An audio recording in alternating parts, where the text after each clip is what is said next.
Hello, everybody out there in radio, TV, internet, and social media land. This is a call to action. I'm your host, Alex C. Habersham, and our direct intention is to influence and educate and empower the community. And one particular way that that can be done is through formal, FORMAL, formal education. Now, every time I engage and indulge into a conversation about education, I think about an expression that's not used enough. And that expression is like, if you see a sign or if you see a book, that expression says, if you can read this, thank Hmm. a teacher. And I think oftentimes that's overlooked as it relates to the role that teachers play and that education plays in our community. But guess what?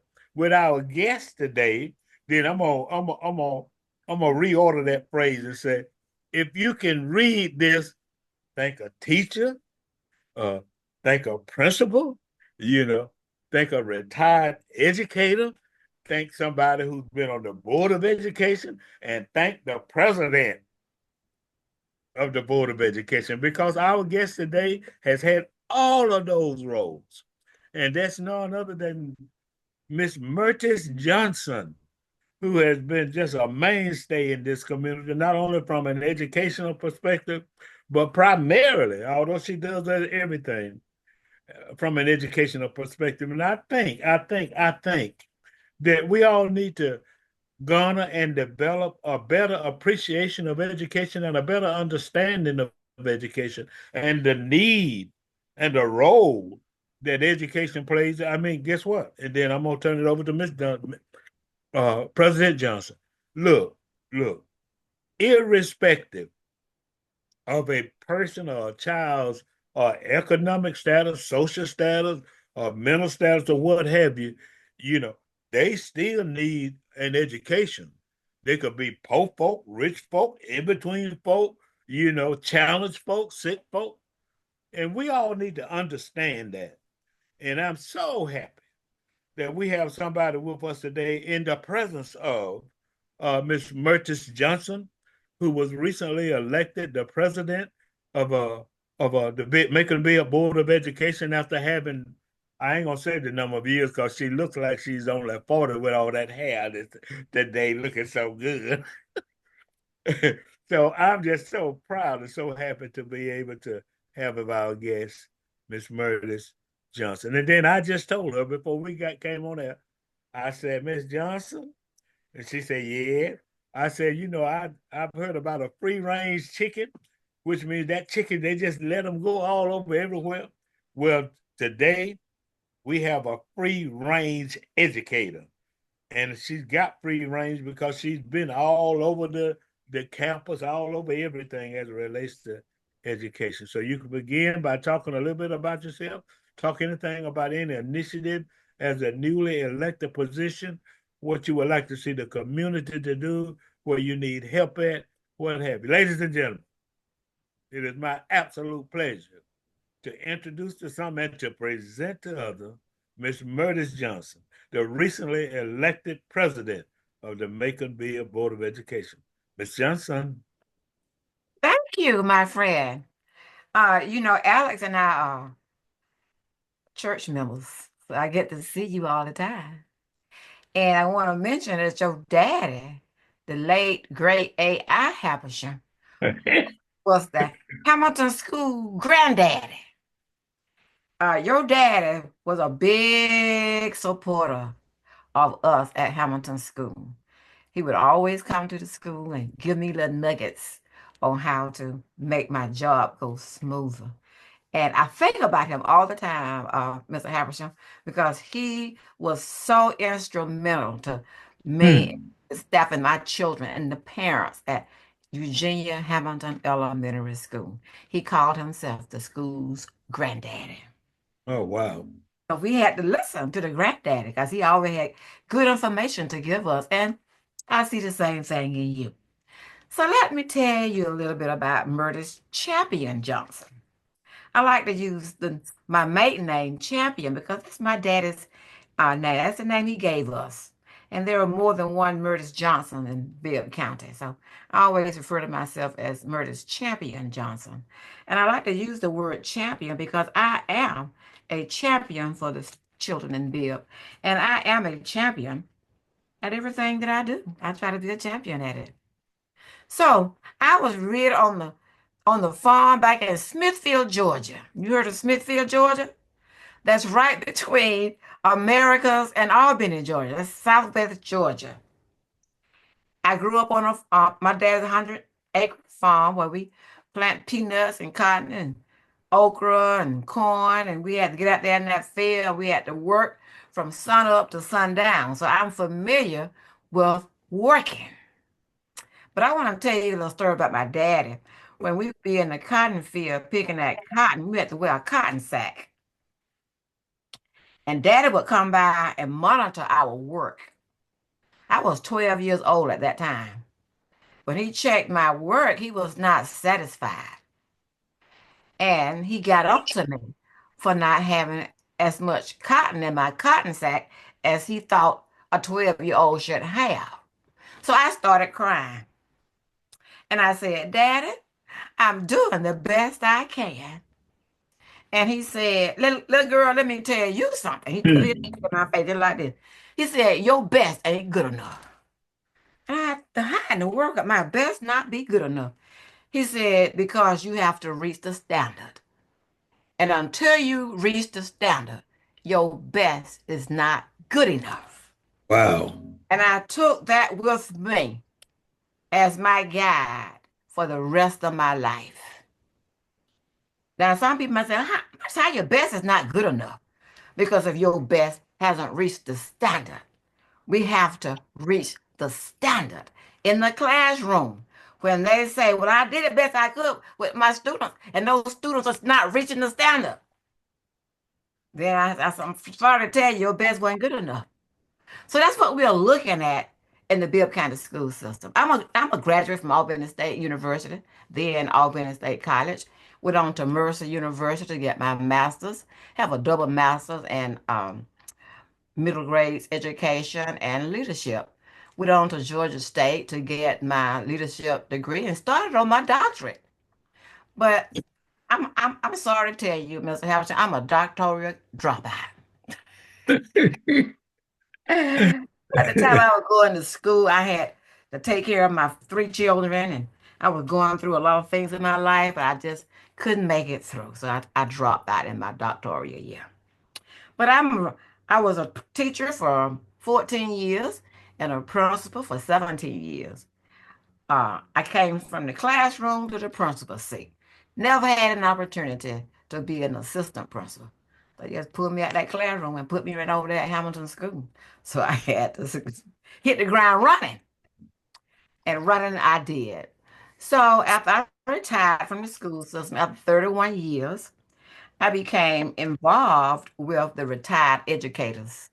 First with Bibb retired educators, and then on the state level, I was the state area director for Area 8 for 4 years. And after that, I ran for the state president.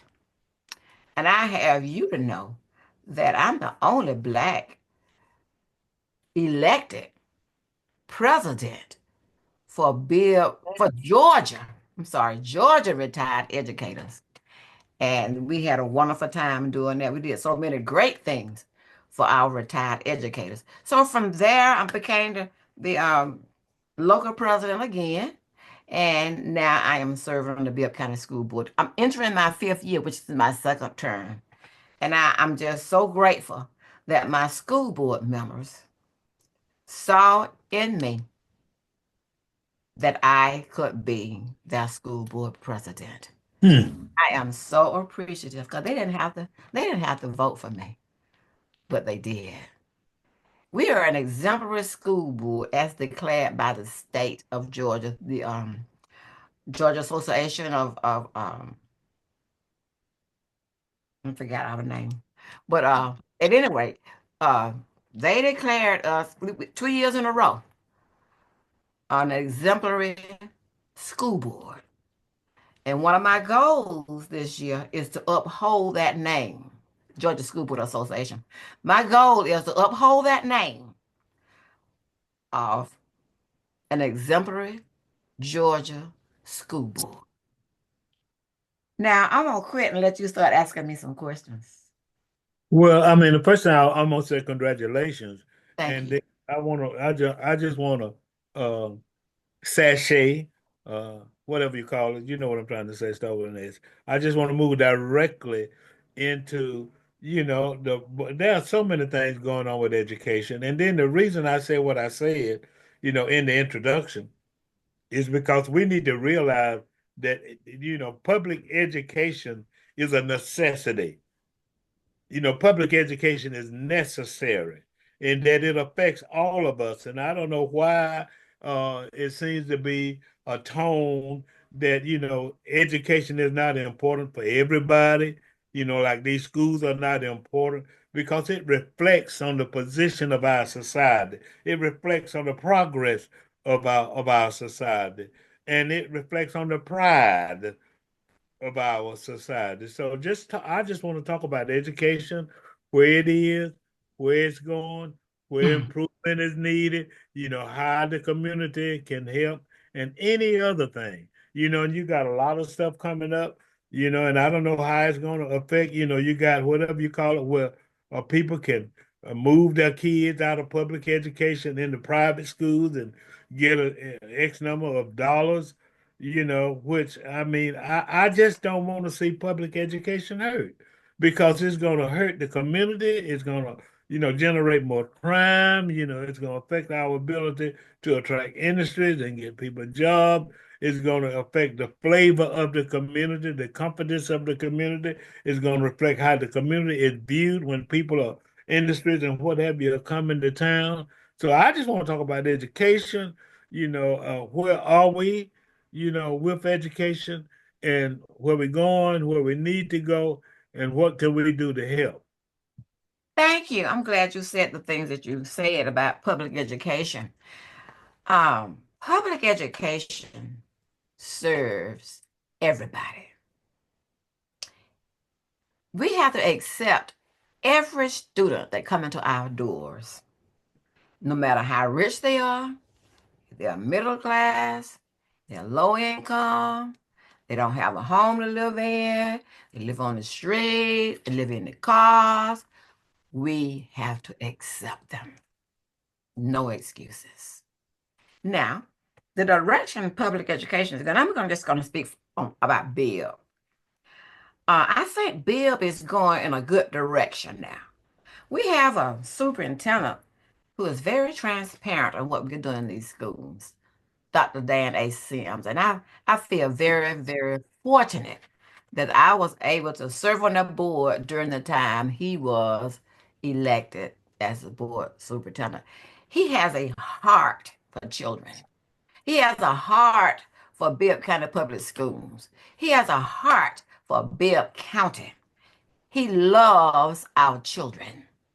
And one thing that our children need in order to succeed is love. They have to have that.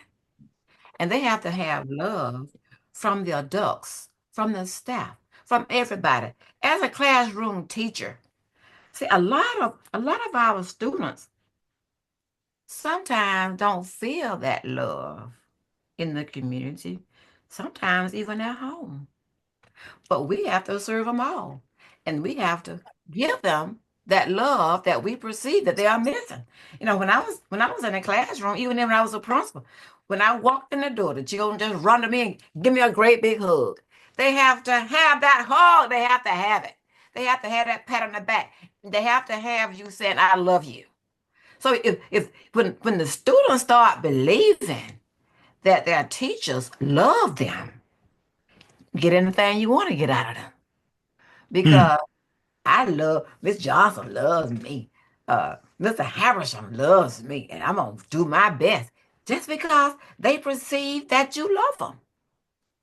Now, one of the things that is a problem for us and Bibb, and I understand this is nationwide, is the rate in which our children come to school. Now, absenteeism in Bibb County nationwide is a big problem. And you've seen Dr. Sims on his soapbox time and time again, presenting to the parents about getting the children in the seats. As you know, now COVID hit us really bad when we had to stay at home. We haven't recuperated from COVID yet for getting the children mindset back at the school. Now the attendance rate was low before COVID, but now it's even lower after COVID. So the mindset has to be from the parents and the students that the students must come to school. I remember Mr. Haversham when I was a principal at Hamilton. My parents had so much confidence in me with their children. When the children wouldn't get up, you know what they do? Call me on the phone. Say, Miss Johnson, I can't get little Susan to get up out this bed. Make her get out the bed. Now here I am at the school, and I got to get on the phone and make little Susan get out the bed and come to school. It's one of the things I had to do for as a principal. You had to talk to her. I said, put little Susan on that phone. So she put her on the phone. I said, little Susan, where are you? I'm at home in the bed. I said, "You get out that bed and put your clothes on and come to school." Yes, ma'am. She was there in a matter of minutes. So sometimes we have to do little things like that just to get the children in school. If they're not in school, we can't teach them. They can't learn at home. You know, they probably could, but they could learn better in the classroom with the teacher. So people wonder, well, why our test scores are dropping? One of the reasons why our test scores are dropping because we don't have the students at school. They got to be in the school. They must be at the school. So you say, how can we help? How can we help? Do whatever we can. Get in those homes. Get in the churches. Get in the community. Go where the parents are and impress upon the parents the importance of getting their children to school. Education Amen. is at the schoolhouse. Now, I recognize a lot of parents like to homeschool their children. But these children I'm talking about, they're not being homeschooled. They're somewhere on the streets. But I can't go out without seeing some of the children on the street. Why you not at school, little baby? Oh, I just didn't go today. You know, I don't have a problem with questioning them. They might slap me, but I don't take that chance. Well, little sweetie, guess what? You need to go to school. You need to go to school every day. Why do I do that? Because I love them. And I know they can't get what they need at Walmart during the school day, on the street, out during the school day. I talk to the parent, Mama, why this baby not at school? She didn't want to come. Well, Mama, you got to make that child come to school. If you don't want to school, you got to make them come. But we got to encourage them to come. And then when they get to school, we got to give them something that's going to keep their mind. We got to be prepared to teach them. Now we can't just have a child into school and pass out some paper and say fill out the paper, do busy work. Children not gonna do busy work. They have all these computers and cell phones and other things that keep their attention. So we as educators have to be creative in those schools so we can keep the children's attention. So when you keep that learning fun and get their attention, they'll be glad to come to school. They'll be Come glad on. to come to school and get that learning because I might miss something. If I don't come to school every day, I might miss something. Something is happening and I'm not getting it. Again, when I was at Hamilton,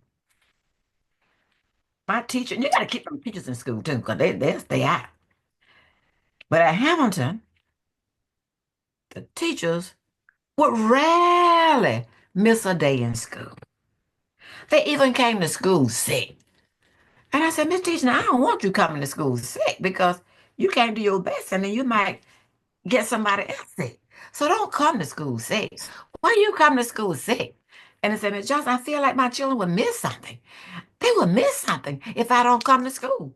I must come to school. And I had some substitute teachers, And they worked only for me. They ain't go nowhere else. Worked Mhm. only. So I said, Miss Johnson, we can't work for you anymore. I said, why can't you work for me anymore? They said, because your teachers won't stay out of school. We don't have any work. Because they won't stay out of school. And I said, but that's the goal.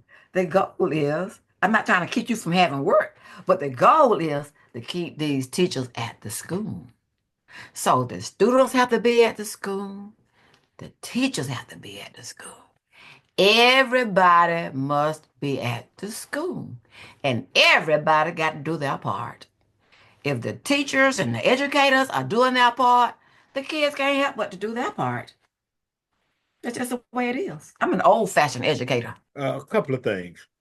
Now, is there a particular division or department at the Board of Education that deal with absenteeism?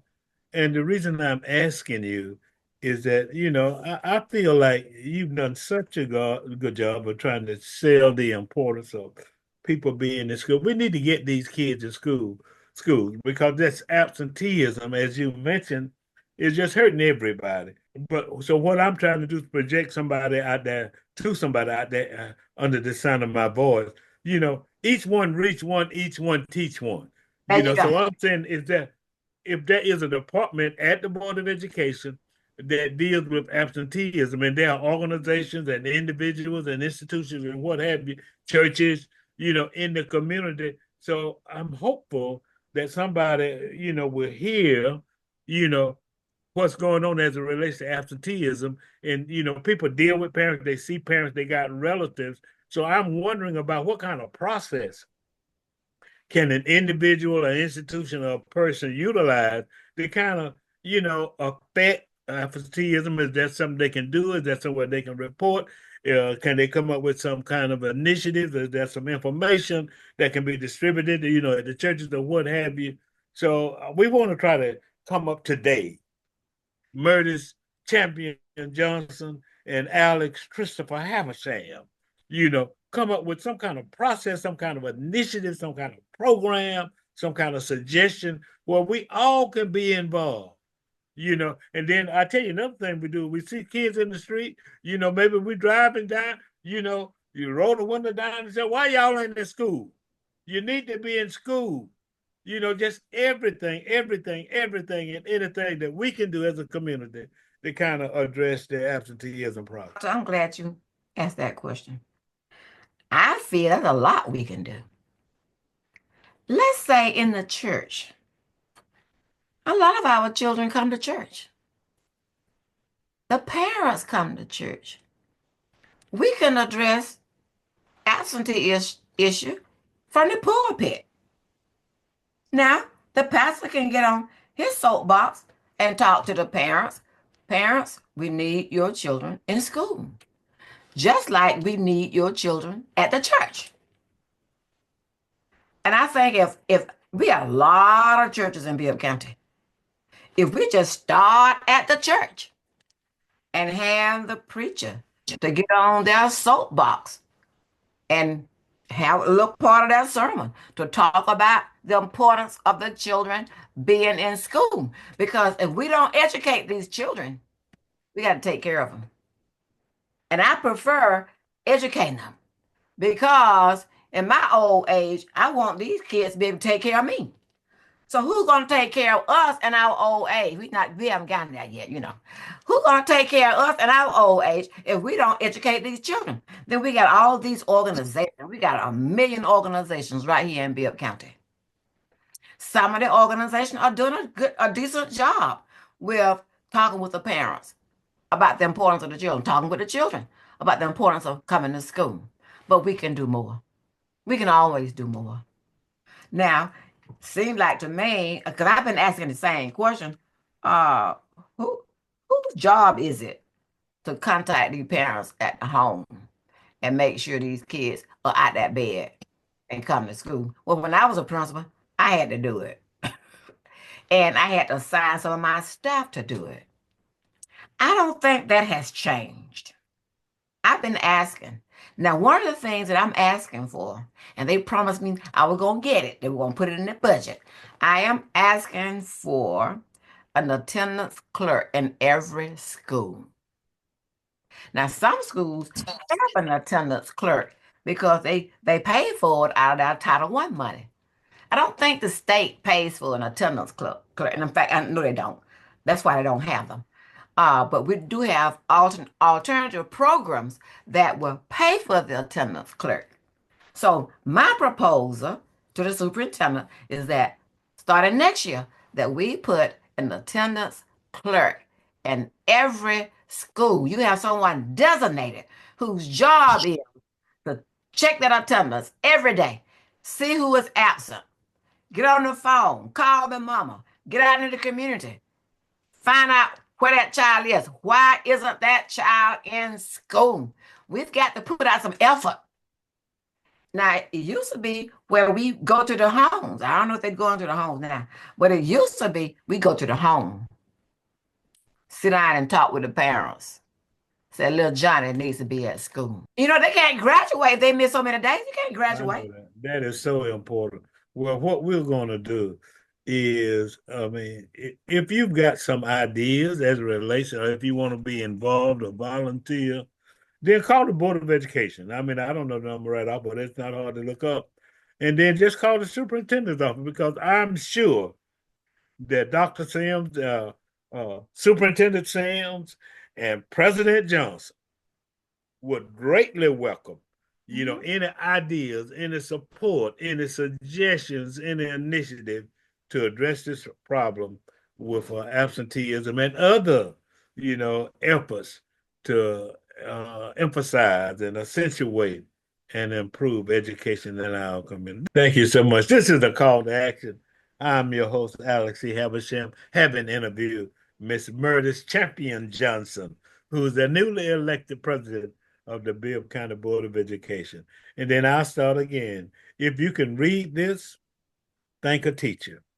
And if you can hear this, then you ought to realize the importance of education and get involved. It's important to all of us, and it benefits all of us to have a good, viable, effective, and productive educational system. Thank you, President Johnson, for all you do. And I see you already got initiatives on the table, and I'm sure that the community is going to support you. Thank you so much. Have a great day.